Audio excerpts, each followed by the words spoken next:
नमस्कार मित्रांनो, स्वागत आहे तुम्हा सर्वांचं परत एकदा आपल्या चॅनलवरती. तर BMCमध्ये ज्या विद्यार्थ्यांनी लिपिक पदासाठी अर्ज केलेला असेल, तर त्यांच्यासाठी आपण सिरीज किंवा टेस्ट वगैरे दररोज प्रश्न पाहत आहोत.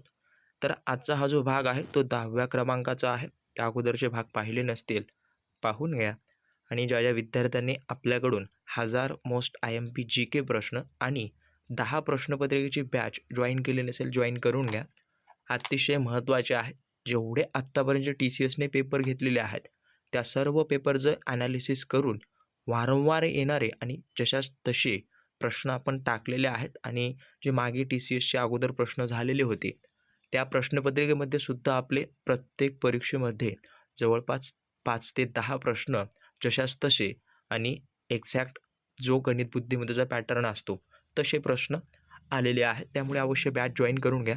खाली नंबर आहे. तर पहा पहिला प्रश्न आणि नवीन असाल सबस्क्राईब अवश्य करून घ्या. तुमच्यासाठी खूप महत्त्वाचं या ठिकाणी स्टडी मटेरियल आपण प्रोव्हाइड करत असतो. पहा, मुंबईचे शिल्पकार म्हणून कोणाला संबोधलं जातं? तर लक्षात असू द्या, मुंबईचे शिल्पकार जे आहेत ते नाना जगन्नाथ शंकरशेठ यांना संबोधलं जातं किंवा यांची ख्याती आहे. यांचं पूर्ण नाव लक्षात असू द्या, नाना जगन्नाथ शंकरशेठ त्यांचं आहे. म्हणजे ऑप्शनमध्ये आलं तर तुम्ही गोंधळून जाऊ नका. त्यानंतर बृहन्मुंबई महानगरपालिकेचे किंवा मुंबई महानगरपालिकेचे पहिले आयुक्त कोण होते? अगोदर सर्वप्रथम बृहन्मुंबई महानगरपालिका नव्हती, फक्त महानगरपालिका, मुंबई महानगरपालिका असं होती. नंतर त्याचं विभाजन होत गेलं. तर सर्वात पहिले आयुक्त वगैरे कोण होते? तर लक्षात असू द्या, आर्थर क्राफॉर्ड हे जे आहे ते पहिले आयुक्त म्हणून त्यांची नियुक्ती वगैरे केली गेली इंग्रजांच्या काळामध्ये. आणि लक्षात असू द्या, या बृहन्मुंबई महानगरपालिकेपुढे एक्झॅक्ट पुढे सर फिरोजशाह मेहता यांचं या ठिकाणी पुतळा आहे मित्रांनो. त्यानंतर विधवा पुनर्विवाह कायदा किंवा मान्यता देणारा कायदा कोणी पारित केला? तर विधवा पुनर्विवाह मान्यता कायदा जो आहे तो लॉर्ड कॅनिंग याने व्हाईसरॉय वगैरे पारित केला किंवा मान्य केला. त्यानंतर वस्तू व सेवा कराची अंमलबजावणी कधीपासून सुरू करण्यात आली? लक्षात असू द्या, सर्वात मोठी ही जी BMC महानगरपालिका आहे ती आशिया खंडातील सर्वात श्रीमंत महानगरपालिका आहे. त्यामुळे लक्षात असू द्या, वस्तू व सेवा कराची अंमलबजावणी 1 जुलै 2017 पासून करून घेण्यात आली. म्हणजे त्या महानगरपालिकेशी रिलेटेड तुम्हाला माहिती असणं आवश्यक आहे. ही फायनान्स क्षेत्रामध्ये खूप मोठ्या प्रमाणात कर वसुली करून देते. त्यामुळे तुम्हाला कराबद्दलची थोडीफार माहिती असू द्या. त्यानंतर भारत सरकारने कोणाच्या जागी नीती आयोगाची स्थापना केली? अगोदर नीती आयोग होतं. आत्ता अगोदर जो कोणताही आयोग होता त्याच्या जागी हे नीती आयोग तेच कार्य करेल, परंतु त्याचं नाव वगैरे चेंज करण्यात आलं. तर अगोदर नियोजन आयोग होतं, तर त्याचं आत्ता रूपांतर नीती आयोगात झालेलं आहे. त्यानंतर महाराष्ट्रात खालीलपैकी कोणत्या जिल्हा परिषदेचे पदसिद्ध सदस्य असतात?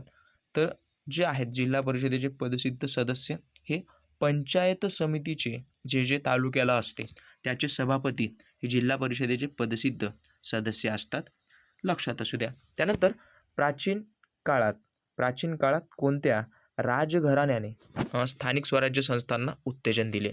लक्षात असू द्या, तुम्हाला स्थानिक स्वराज्य संस्थांबद्दल थोडीफार माहिती असू द्या. तर हे जे आहे ते कोणी उत्तेजन दिलं? तर चोल घराण्यांनी या ठिकाणी उत्तेजन दिलेलं आहे. हा एक प्रश्न राहून गेला. डॉक्टर बाबासाहेब आंबेडकरांनी डॅश हे वृत्तपत्र सुरू केलं. कधी? 1927ला. तर त्यांनी कोणतं सुरू केलं? समता नावाचं वृत्तपत्र त्यांनी सुरू केलं. यांच्याबद्दल जेवढी माहिती तुम्ही कलेक्ट करसाल तेवढं तुमच्यासाठी उपयुक्त ठरणार आहे.